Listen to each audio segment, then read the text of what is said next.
জমিনটা কোনো নাপাক নয়। আল্লাহর রাসূল বলেন জুইলাত লিয়াল আরদু কুল্লুহা মাসজিদান ওয়া তাহুরা, আল্লাহ তাআলা এই গোটা জমিনকে আমার জন্য মসজিদ বানিয়েছে, পবিত্র বানিয়েছে। এই জমিনের পবিত্রতা যদি কোন কুফরি শক্তি নষ্ট করতে চায়, যদি কোন নাস্তিকরা এই জমিনের পবিত্রতায় আঘাত করতে চায়, যদি বেঈমানের দলেরা পবিত্র জমিন মসজিদকে যদি ওরা অপবিত্র করতে চায়, তখন এই মিল্লাতকেও আল্লাহ তাআলা প্রসাদ দান করেছে। তারা পবিত্র মাটির পবিত্রতা রক্ষার জন্য প্রয়োজন বোধে শমশের হাতে জিহাদের ময়দানে ইবাদত করতে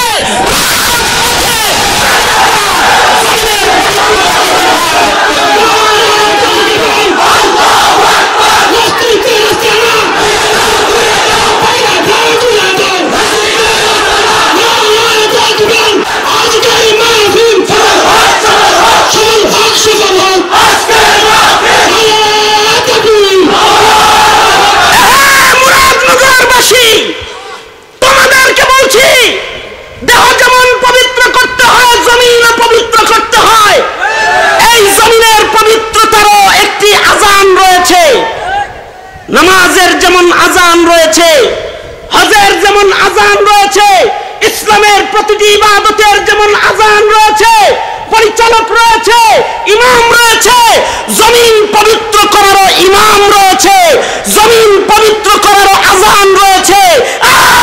এই বাংলার 150 কোটি মুসলমানের এই পৃথিবীর মাটিতে, বাংলার মাটিটা মুসলমানের এক ঘাঁটি, যেই ঘাঁটিতে এ জমিন পবিত্র করার জন্য আহমদ শফি আযান দিয়েছে, এ জমিন পবিত্র করার জন্য আল্লামা আজিজুল হক আযান দিয়েছে, পীর সাহেব চরমনাই আযান দিয়েছে, মুফতি ফজলুল হক আমিনী আযান দিয়েছে। তোমাদেরকে জিজ্ঞাসা করতে চাই, তারা চলে গেছে তাই বলে মুয়াজ্জিন চলে যায় নাই, তাদের নায়েব চলে যায় নাই। তাদের নায়েব হিসাবে মামুনুল হক কোন আযান দিলে তোরা দাঁড়াবি তো ইনশাআল্লাহ।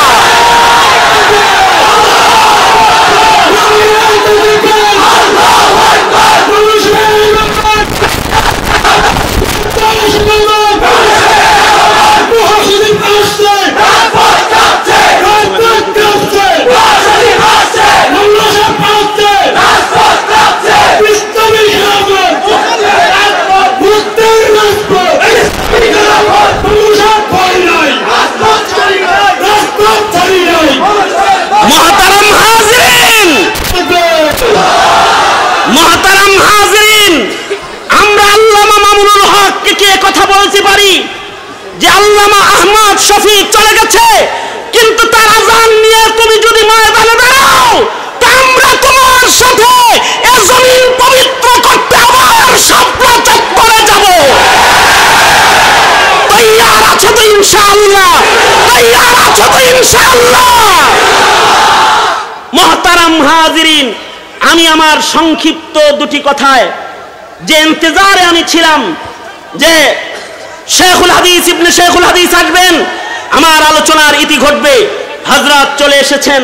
আমি আমার আলোচনায় যে তাহারাতের বর্ণনা পেশ করেছি, এ তাহারাত শপথের অঙ্গীকারে সকলে মজবুত দৃঢ় প্রত্যয় নিয়ে মৃত্যু পর্যন্ত জীবন পথের জিহাদে জিহাদ করতে রাজি তো ইনশাআল্লাহ? আল্লাহ সবাইকে কবুল করুক।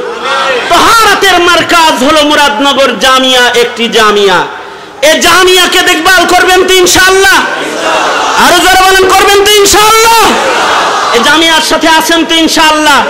কারা কারা এই জামিয়ার সাথে আছেন হাতে মেরে? কত ড্যান্স শিখাইলা, সেলফি শিখাইলা, এটা শিখাইলা, ওটা শিখাইলা, তুমি যে ওযু শিখাইলা না, তায়াম্মুম শিখাইলা না তোমার সন্তানটাকে, তুমি কেমন মুসলমান গো? তুমি কেমন মুসলমান? তুমি কথা বলেন, তুমি কেমন মুসলমান? তোমাদের এই অবহেলার কারণেই তো প্রজন্মের ভেতরে নাস্তিকের সংখ্যা বেশি, মুরতাদের সংখ্যা বেশি। কেন এই অবহেলা যে তাকে ওযু গোসলটা পর্যন্ত শিখাও না? এমন অনেক অনেক বেকুব পিতা, মানে শব্দটা বলতে আমার কষ্ট হইতেছে কিন্তু না বলে আর চলতেছে না। এমন বহুত বেকুব পিতা আছে যেই পিতায় নিজের মেয়ের নেল পলিশ কিনে দেয়, বালেগা মেয়ে তার নেল পলিশ কিনে দিছে, মেয়ে নেল পলিশ সাইজা আসে আর বাবাকে খুব সুন্দর লাগে রে তোরে, খুব সুন্দর লাগে তোরে। অনেক বেকুব স্বামী আছে তার বিবিরে নেল পলিশ কিনে দেয়, আছে না নাই? আছে না নাই? এই নেল পলিশ দিয়ে সাইজা কাইজা হে ঘুরে, ফরজ গোসলটা পর্যন্ত তার হয় না, কারণ যে নেল পলিশ ব্যবহার করতেছে তার কি ফরজ গোসল হয়? হ্যাঁ, নেল পলিশ কি ব্যবহার করবা? ঘরে কাউরে করতে দিবা? হ্যাঁ, আজকে যদি যায় দেখো তোমাদের ঘরে নেল পলিশ আছে, কাল সকালে ওগুলো একটা আস্ত রাখবা। কথা কও না কেন, কথা কও না কেন, রাখবা, আস্ত রাখবা। যদি দেখো তোমার বোন নেল পলিশ ব্যবহার করে, রাখবা। আরে মিয়া, ও যদি নেল পলিশ ব্যবহার করে আর ওইভাবে যদি থাকে চলে সপ্তাহ পর সপ্তাহ, তো তোমার বোন যে তোমাকে একটা তরকারি রান্না করে দিবে না পাক হাতে, কারণ সে তো পাক না, সে কি না? তোমার বিবি যদি নেল পলিশ ব্যবহার করে তাহলে তোমার বিবির হাতের রান্না তুমি খাও, এই রান্না খায় নামাজে কেমনে যাইবা? কারণ তোমার বিবি তো নেল পলিশ হাতে দিয়ে নাপাক বদনে রান্না করে তোমাকে খাইয়েছে। তোমার কোনার দিকে মন যাবে না তো কোন দিকে যাইব?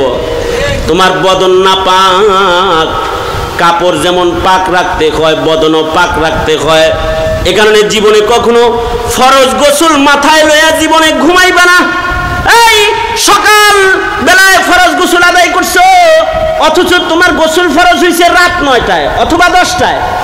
রাত 9টা 10টার থেকে শুরু করে পরের দিন সকাল পর্যন্ত যে ফরজ গোসল মাথায় নিয়ে ঘুমাইলা, যদি এর ভিতরে আজরাইলের লগে তোমার মোলাকাত হয়ে যাইত তাইলে কিন্তু আজরাইল তোমার সাথে ভালো ব্যবহার করতো না, কারণ নাপাকের সাথে আজরাইলের আচরণ ভালো না। নাপাক বদনে যে থাকে তার কাছে রহমতের ফিরিস্তা আসে না। তবে যদি তুমি পাক বদনে পাক বিছনায় ঘুমায়া থাকো, মৌতের সময় যন্ত্রণা তোমার হবে না। শারহে বুখারী শাহ সাহেব রাহমাতুল্লাহি আলাইহি বুখারীর ভেতরে হাদিস নকল করেছেন, কোন বান্দা যদি পাক বদনে শুয়ে পড়ে পাক বিছানায়, যে তার বিছানার চাদরটাও পাক, তার পরনের কাপড়টাও পাক পবিত্র, এমন পাক বিছানায় ওযু করে কোনো বান্দা যদি পবিত্র বদনে ঘুমায়া পড়ে, তাইলে আল্লাহ তাআলার রহমতের ফেরেশতারা তার খাটিয়ার চতুর্দিকে দাঁড়ায় যায়। চতুর্দিকে দাঁড়ায় সে যতক্ষণ ঘুমায় ততক্ষণ রহমতের ফেরেশতারা তাকে পাহারাদারি করতে থাকে। বলো তো ভাই, যদি এমন রহমতের ফেরেশতাদের পাহারাদারির ভেতরে তোমার কাছে আজরাইল আইসা যায়, তাইলে তো এটা আশা করা যায় মৌতের যন্ত্রণা থেকে রেহাই পাওয়া যাবে। ঠিক কিনা বলে? পবিত্র বদনে ঘুমাইবা, পবিত্র বদনে ঘুমাইবা। এই ওযুর আলসিতে নামাজ পড়ে না, ওযুর আলসিতে নামাজ পড়ে না। আমাদের এক বুজুর্গ এক লোককে বলছেন, ভাই মসজিদে যাইবেন না? কয় মদ খাই। কিছু মানুষ আছে এগুলো যদি বলেন মসজিদে যাবেন না, বলবে বিড়ি খাই। বিড়ির দুর্গন্ধ মসজিদে নিয়ে যাইবো কেমন, এই জন্য বিড়ি খাই দেয় মসজিদে যাইব না। এক লোক আমাদের এক বুজুর্গ বললেন, এই চলেন মসজিদে যাই। কয় আমি মদ খাই। আবার দলিল কয় আল্লাহ বলছে লা তাকরাবুস সালাতা ওয়া আনতুম সুকারা, মানে মদ খায়া নেশাগ্রস্ত অবস্থায় আল্লাহ নামাজের ধারে কাছে যাইতেই মানা করছে। মানে নিজের পক্ষে একটা দলিল খাড়া করছে। আবার এই দেশের কাদিয়ানীরাও তো দলিল দেয়, বেদাতীরাও দলিল দেয়। এই দলিল দিলেই বুঝি দলিল হয় না, দলিল বানাইলেই দলিল হয় না, দলিল হাকিকতে দলিল হইতে হয়, এ বানাইলেই দলিল হয়ে যায়। লা তাকরাবুস সালাতা ওয়া আনতুম সুকারা, আল্লাহ কইছে নেশাগ্রস্ত অবস্থায় নামাজের ধারে কাছেই যাইস না, এই নামাজই যায় না। এবার ঠিক আছে, আচ্ছা অসুবিধা নাই, এভাবেও মসজিদে যাওন যায়। আগের জমানার মানুষ তো, তারা তো আলেমদেরকে শ্রদ্ধা করতো। এখন নাই, এখনকার যুবকরা মৌলবীদেরকে খুব বেশি মূল্যায়ন করতে চায় না। অনলাইনে মৌলবী বানাইছে, তো মাসলা জানতে হইলে গুগল টিপে গুগল মৌলবীর ইত্তেবা করছে। এই জন্য আলেমের শ্রদ্ধা এখন কমে গেছে। এমনি বলছি, রাগ করেন না আবার, আপনারা ভালো, এই ঢাকার বদনাম করছি সব। তো এই আলেমের সম্মান তো এখন কম। ওই যুগের মদখোরের কাছেও আলেমের সম্মান ছিল। মদখোরে কয় ঠিক আছে তাই যামনি, কিন্তু আমি যে অজু করবো না, আমার অজু ভালো লাগে না, আমি অজু করবো না। তো উনি বললেন ঠিক আছে অজু ছাড়াই যাই। ওনার উদ্দেশ্য হইল অজু করুক আর নাই করুক, আল্লাহর ঘরে তো যাই অভ্যাস করুক, ঘরে যাই তো কমাস কম অভ্যাসে পরিণত করুক, যে আল্লাহর ঘরে যাতায়াতের অভ্যাসটা হোক। চলো, কয় না আজকে যাবো না, কালকে যাবো। কয় দেখো ওয়াদা রাখো, কিন্তু কালকে কখন যাবে? কয় জোহরের সময় যাব। তো কাল জোহরের সময় যাবে। জোহরের সময় যখন যাবে তা আল্লাহর ওলি তার জন্য কাঁদতেছে আর দোয়া করতেছে, আল্লাহ তোমার বান্দারে মসজিদে দাওয়াত দিয়েছি, ও নাকি ওযু করবে না, নাপাক অবস্থায় আসবে, আল্লাহ তুমি তারে পাক বানায় আইনো। একজনের পাক মানুষদের দোয়া আল্লাহর কাছে কবুল। আল্লাহর কিছু বান্দা আছে তারা যদি দোয়া করে দোয়া কবুল হয়ে যায়। লাউ আকসামা আলাল্লাহি লা আবাররা, তারা যদি কোনো কসম করে আসমানের মালিক মাওলা কসম পুরা করে ফেলায়। আল্লাহু আকবার, জোরে করে বলেন। আল্লাহর বান্দায় দোয়া করছে, তো দোয়া লাগে গেছে। দোয়া যে লাগছে, এবার সকালবেলায় চিন্তা করতেছে কোনোদিন মসজিদে যায় না, আজকে মসজিদে যাবো, আজকে মদ না খাইলাম, আর মদ খায় না। জোহরের আজান কানে আসছে, আর চিন্তা করতেছি জীবনে মসজিদে যায় না, আজকে আল্লাহর কাছে যেমন না পাক কেমনে যেমন গোসল করে যাই। ওযু তো করছে করছে, গোসলও করছে, গোসল করে মসজিদে চলে গেছে। এই যে গোসল করলো, গোসলটাও তো শিখতে হইব। তো গোসল না শিখলে তো গোসলও করতে পারবে না। যে ওযু করে না, যে গোসল করে না, যার বদন না পাক, যার এক ওয়াক্ত নামাজ নাই, কিবলার দিকে একটা সিজদা দেওয়ার যোগ্যতা নাই, ও নাস্তিক হবে না কি মুত্তাকি হবে নাকি? ও মুরতাদ হবে না কি মুত্তাকি হবে নাকি? কথা বলেন না কেন? কথা বলেন না কেন? এগুলো শিখাইতে হয়। এ কারণে আমরা আপনাদেরকে বলি, আপনারা আপনাদের সন্তানদেরকে আলেম বানাইতে পারবেন কিনা জানি না। আলেম যদি নাও বানাইতে পারেন, কমাস কম ফরজ ইলম, ওযু, গোসল, তায়াম্মুম, এইগুলা তো শিখান, যার দ্বারা বদন পাক রাখা যায়। যার বদন পাক থাকে সে বদনটা আল্লাহ পাকের জিকির করবে, ওইটা আল্লাহর জিকির করবে। এই কাপড় যেমন পাক রাখতে হয়, বদন যেমন পাক রাখতে হয়, এই বদনের ভিতরে আরেকটা জিনিস আছে, রূহ, ওইটাকেও পবিত্র রাখতে হয়। রূহ যার অপবিত্র হয়ে যায়, ওর আমল দিয়েও বেড়া পার হতে পারে না। আল্লাহর জান্নাত পর্যন্ত পৌঁছার যোগ্যতা তার আমল দিয়ে হয় না।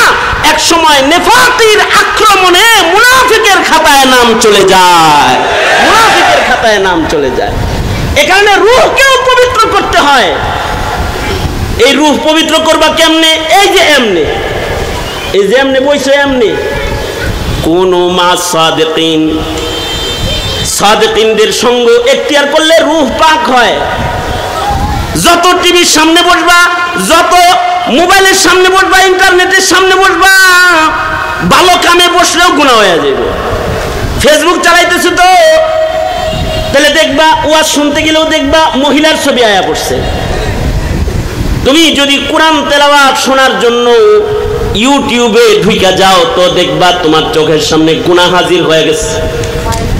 এমন জায়গায় কিছু সময় তোমার থাকতে হবে, বসতে হবে, যেখানে বসলে যেখানে থাকলে পরে তোমার গুনাহ হবে না, গুনাহ মুক্ত তুমি থাকতে পারবে। এমন পবিত্র রূহ যার হয়ে যায়, এই পবিত্র রূহটা আল্লাহর কাছে অনেক দাম। ও ভাই, পবিত্র রূহের যেমন অনেক দাম, তোমার আমার কিন্তু কবরে যাইতে হবে। তোমার আমার কবরে কিন্তু তোমার আমার এই দেহ যাবে, দুনিয়ার অন্য আর কিছু যাবে না। তবে আরেকটা জিনিস যাবে, যেটা নামায়ে আমাল। দুনিয়ার মাটিতে তুমি কি করেছো, কেমনে সময় কাটাইছো, তোমার নামায়ে আমলের ভিতরে তোমার হিস্ট্রি, লাইফ হিস্ট্রি পুরাটা লেখা আছে। তোমার জন্ম থেকে মৃত্যু পর্যন্ত কয়বার কতবার আল্লাহর নামের জিকির করছো, কয়টা তাকবীর দিছো, কয় কদম শয়তানের পথে চলছো, কয় কদম মসজিদের পথে চলেছো, কয় কদম আল্লাহওয়ালাদের পিছনে চলেছো, কয় কদম দুষ্ট লোকদের সাথে চলেছো, সব হিস্ট্রি যেই আমল নামার ভেতরে লেখা আছে। এই আমল নামাটা যার নামি, কারণ ময়দানে মাহশরে বান্দার আমল নামা মিজানের পালায় তোলা হবে।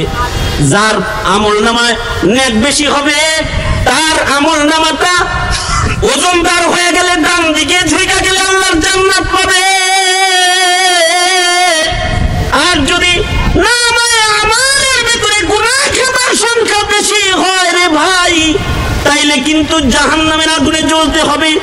এজন্য তোমার আমার নবী তোমাকে আমাকে আমল নামা পবিত্র করাও শিখাইছেন। আমল নামাটাকে কেমনে পবিত্র করবা? আমল নামাকে পবিত্র করার গোসল হলো তওবা। যেমন এখানে বসছো আজকে যদি একটু তওবা করো, যদি আল্লাহর কাছে রুনাজারি করো, আল্লাহর কাছে যদি তুমি বলো ওগো আল্লাহ আমার আমল নামার ভেতরে অনেক গুনাহ আছে, আল্লাহ তোমার জাহান্নামের আগুন বরদাস্ত করার যোগ্যতা আমার নাই মাওলা, তুমি আমারে মাফ করে দাও, আস্তাগফিরুল্লাহ। যদি খালি এতটুকুন তুমি কও তাহলে তোমার আমল নামাটা পবিত্র হয়ে যাবে। কেমন পবিত্র হবে?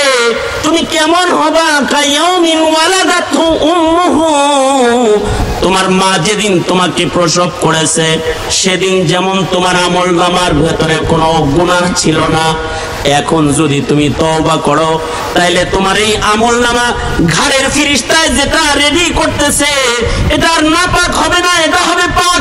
এটার ভেতরে যে গুনার নাপাক গুনাহ থাকবে এইগুলার বদলে আল্লাহ তাআলা আমল নামার ভেতরে নেক জমা করবে। আল্লাহু আকবার, বলেন নেক জমা করবে।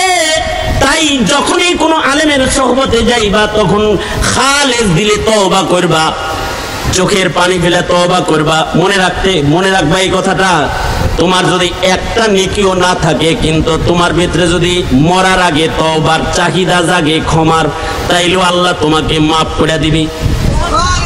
মিশকাত শরীফের ভিতরে হাদিস এসেছে, মিশকাত শরীফে যে আল্লাহর এক বান্দা, এমন একটা বান্দা, বনি ইসরাইলের এমন একটা বান্দা, দোনো হাত তুলেন। আমরা তো সবাই গুনাহগার নাকি? হ্যাঁ, যার গুনাহ নাই সে হাত নামান, যার গুনাহ নাই সে হাত নামান। গুনাহ আছে না সবাই? হ্যাঁ, তাহলে আমরা সবাই গুনাহগার, হাত নামান। এই গুনাহ নিয়ে কি কবরে যাইতে চাই? কারা কারা গুনাহ নিয়ে কবরে যেতে চান? হাত তোলেন তো দি। হ্যাঁ, গুনাহ নিয়ে কবরে যাবেন?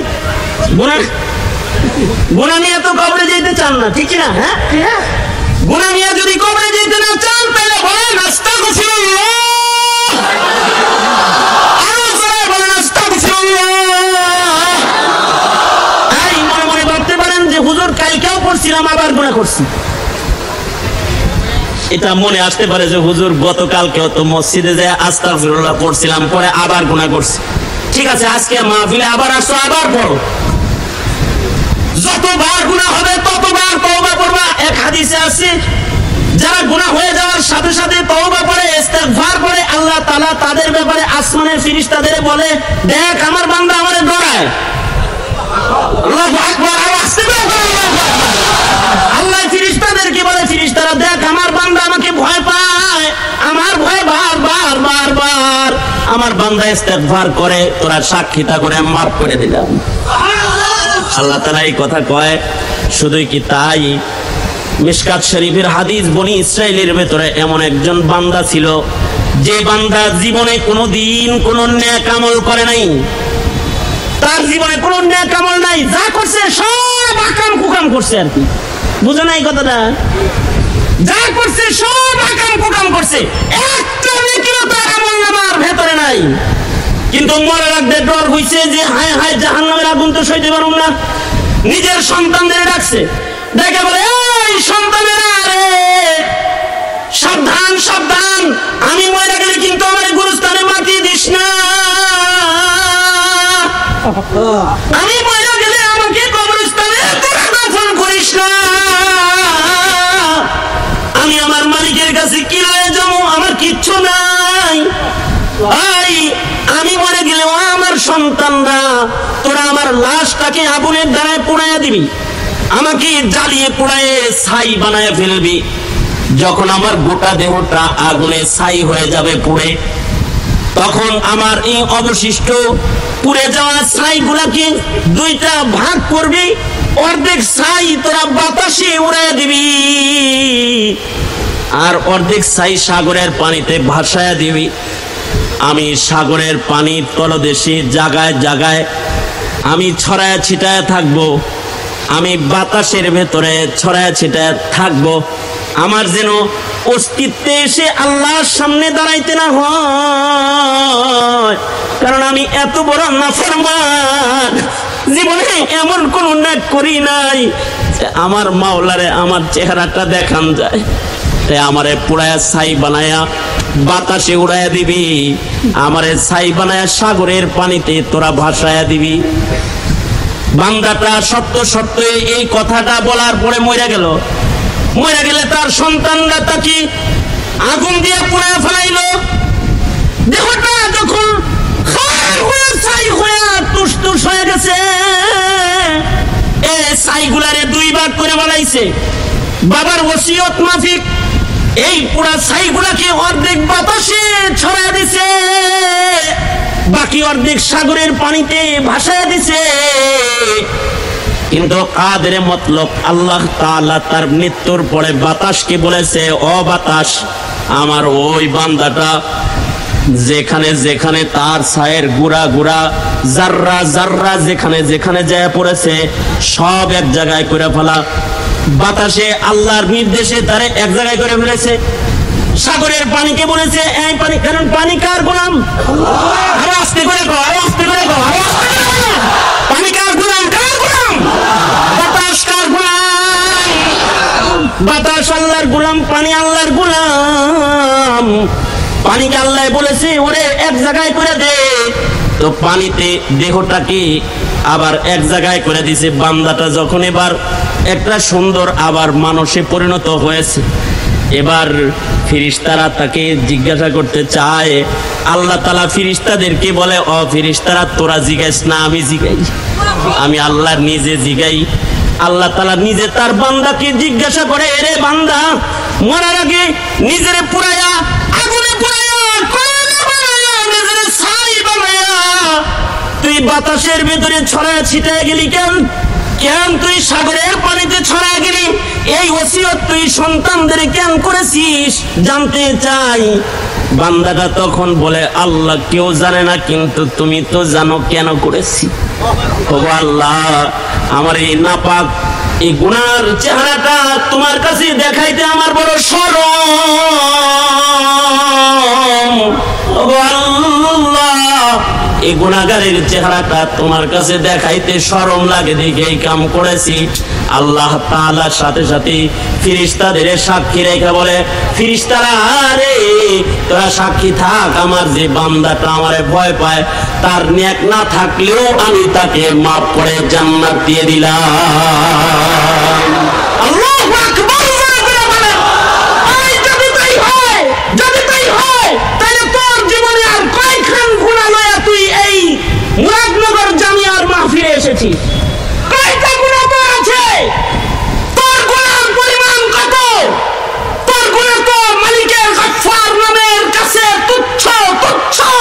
তুই খালি তওবা কর, এখন তোর মালিক তোকে এখন মাফ করে দিবে, এখন মাফ করে দিবে। আর এই মাগফিরাত দিয়া যদি নিজের নামে আমালকে পবিত্র করুন যায়, তো আল্লাহ পাকের জান্নাতের দরওয়াজা খুলে ফেলা যায়। মরার সাথে সাথে মৃত্যু দরজা দিয়া আল্লাহর জান্নাতে ঢুকে পড়া যায়।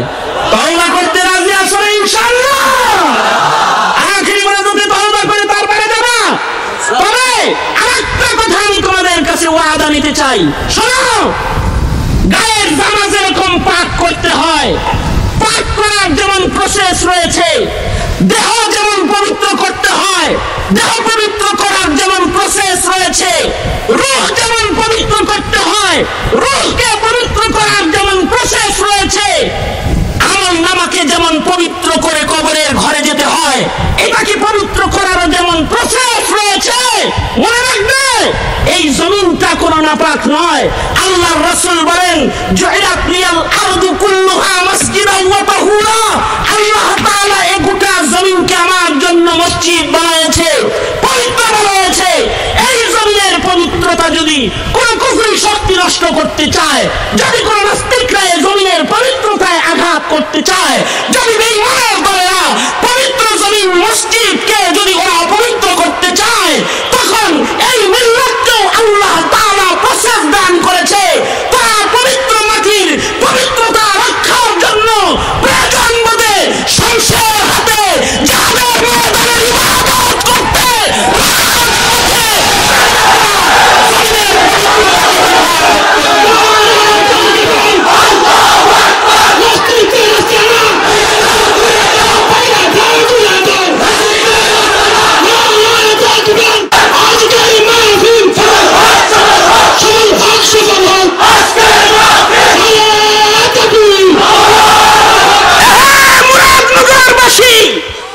তোমাদেরকে বলছি, দেহ যেমন পবিত্র করতে হয়, জমিনও পবিত্র করতে হয়।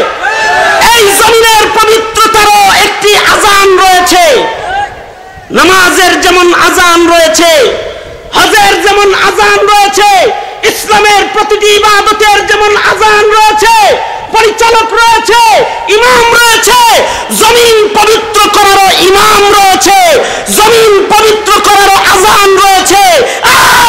এই বাংলার 150 কোটি মুসলমানের এ পৃথিবীর মাটিতে, বাংলার মাটিটা মুসলমানের এক ঘাঁটি, যেই ঘাঁটিতে এ জমিন পবিত্র করার জন্য আহমদ শফি আযান দিয়েছে, এ জমিন পবিত্র করার জন্য আল্লামা আজিজুল হক আযান দিয়েছে, পীর সাহেব চরমনাই আযান দিয়েছে, মুফতি ফজলুল হক আমিনী আযান দিয়েছে। তোমাদেরকে জিজ্ঞাসা করতে চাই, তারা চলে গেছে তাই বলে মুয়াজ্জিন চলে যায় নাই, তাদের নায়েব চলে যায় নাই।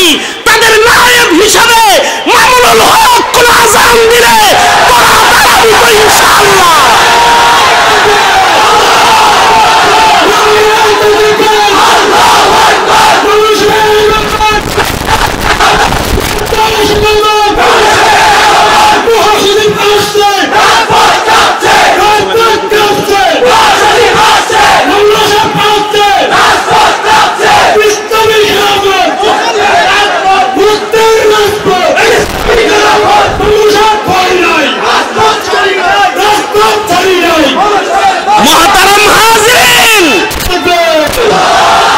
মোহতারাম হাজিরিন, আমরা আল্লামা মামুনুল হককে কে কথা বলতে পারি যে আল্লামা আহমদ শফি চলে গেছে, কিন্তু তার আযান নিয়ে তুমি যদি ময়দানে দাঁড়াও, তা আমরা তোমার সাথে এ জমিন পবিত্র করতে আবার শাপলা চত্বরে যাব।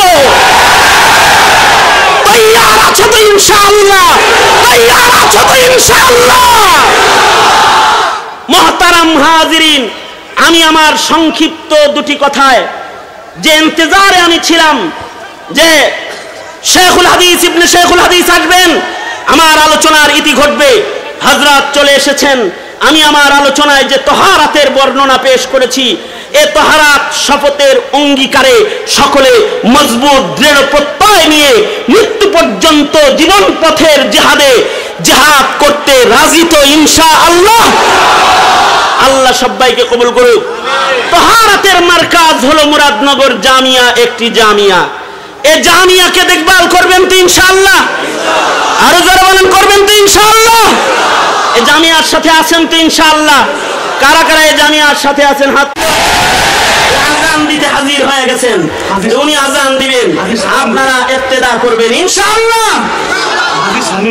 হাজী শামীম ভুইয়া 5000 টাকা নগদ। আল্লাহ তাআলা কবুল আর মঞ্জুর করেন। জোরে বলেন আমিন। আরো জোরে বলেন আমিন। আরো জোরে চিল্লায়া বলেন আমিন। আল্লাহ কবুল মঞ্জুর করেন। মুহতারাম হাজিরিন, আল্লামা আব্দুল বাসিত খান সাহেব দাওয়াত বারাকাতুহুম তিনি মসজিদে বয়ান করেছেন। আসলে ওনার বয়ানটাও যদি আজকে মুরাদনগর এই মাঠে এই অবস্থায় হইতো, তাইলে এই জাতি অনেক দামি দৌলত পাইতো। রাবেতাতুল ওয়াইজিন বাংলাদেশের সম্মানিত সভাপতি আল্লামা আব্দুল বাসিত খান সাহেব উনি বয়ান করেছেন। মহাসচিব আল্লামা হাসান জামিল সাহেব দাওয়াত বরকাতুহুম উনি আসতেছেন। তা এক ঝাঁক যোগ্য বুজুর্গরা এই মজলিসে